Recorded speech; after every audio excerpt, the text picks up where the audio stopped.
Dear Esther, I have now driven the stretch of the M5 between Exeter and Bristol over 21 times. But although I have all the reports and all the witnesses, and have cross-referenced them within a millimetre using my Ordnance Survey maps, I simply cannot find the location. You'd think there would be marks to serve as some evidence. It's somewhere between the turn-off for Sanford and the welcome brake services. But although I can always see it in my rear-view mirror, I have as yet been unable to pull ashore.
I've begun to wonder if Donnelly's voyage here was as prosaic as it was presented.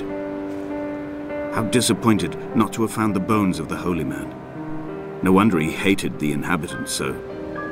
To him they must have seemed like barnacles mindlessly clinging to a mercy seat. Why cling so hard to the rock? Because it is the only thing that stops us from sliding into the ocean, into oblivion.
There must be a hole in the bottom of the boat. How else could new hermits have arrived?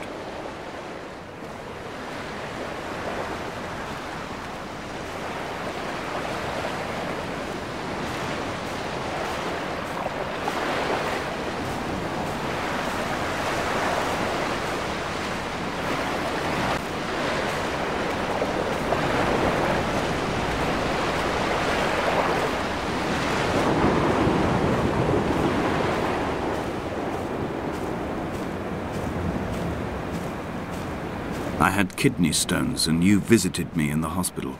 After the operation, when I was still half submerged in anesthetic, your outline and your speech both blurred. Now my stones have grown into an island and made their escape, and you have been rendered opaque by the car of a drunk.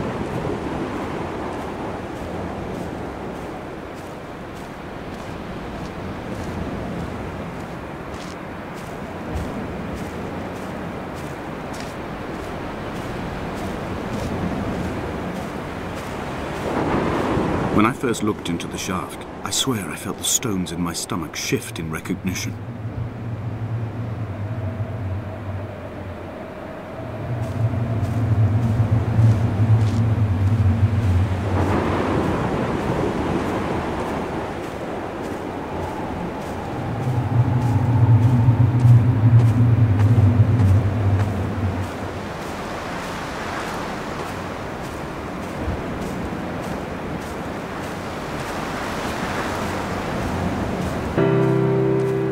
I've begun my ascent on the windless slope of the western side.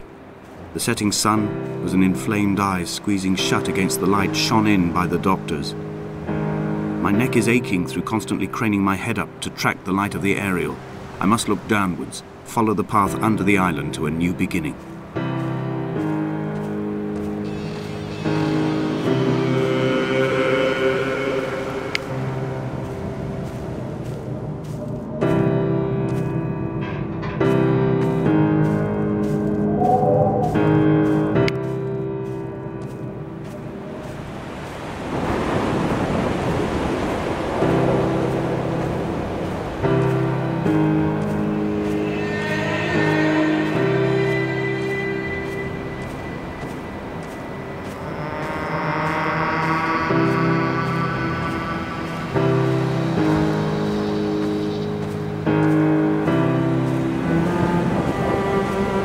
The bothy was constructed originally in the early 1700s. By then, shepherding had formalized into a career.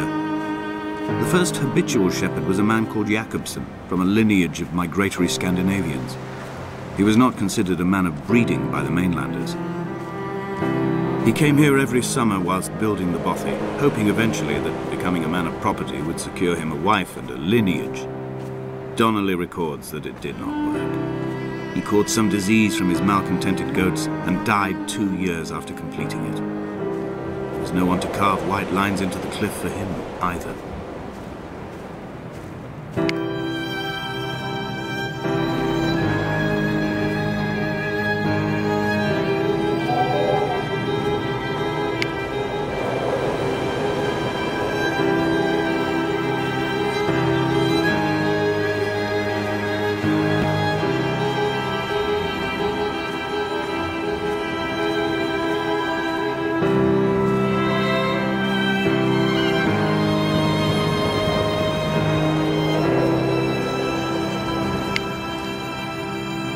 When the oil lamps ran out, I didn't pick up a torch, but used the moonlight to read by. When I've pulled the last shreds of sense from it, I will throw Donnelly's book from the cliffs and perhaps myself with it. Maybe it will wash back up through the caves and erupt from the spring when the rain comes, making its return to the hermit's cave. Perhaps it will be back on the table when I wake. I think I may have thrown it into the sea several times before.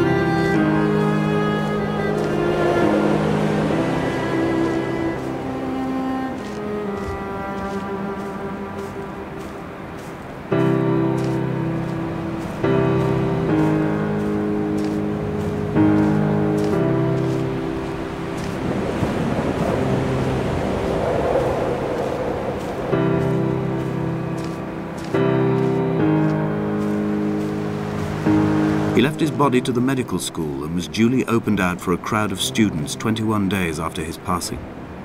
The report is included in my edition of his book. The syphilis had torn through his guts like a drunk driver, scrambling his organs like eggs on a plate. But enough definition remained for a cursory examination, and, as I suspected, they found clear evidence of kidney stones. He's likely to have spent the last years of his life in considerable pain. Perhaps this is the root of his laudanum habit. Although its use makes him an unreliable witness, I find myself increasingly drawn into his orbit.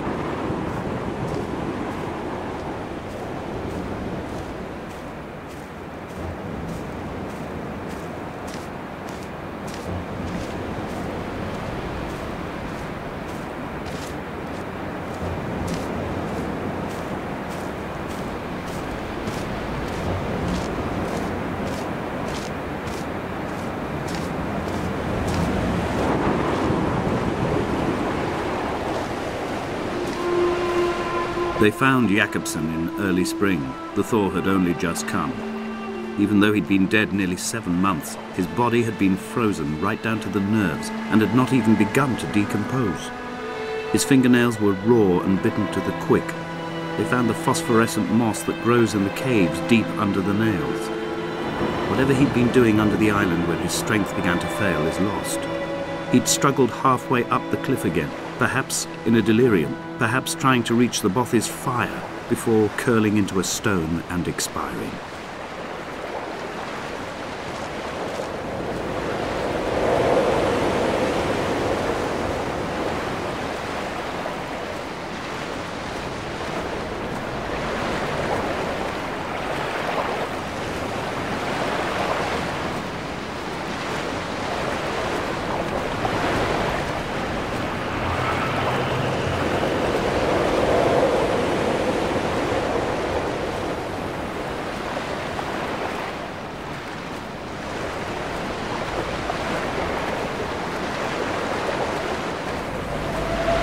Climbing down to the caves, I slipped and fell and have injured my leg. I think the femur is broken.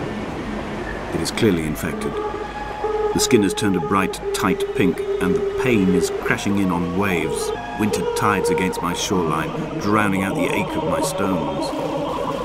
I struggled back to the Bothy to rest, but it has become clear that there is only one way this is likely to end.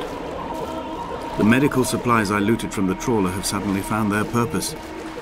They will keep me lucid for my final ascent.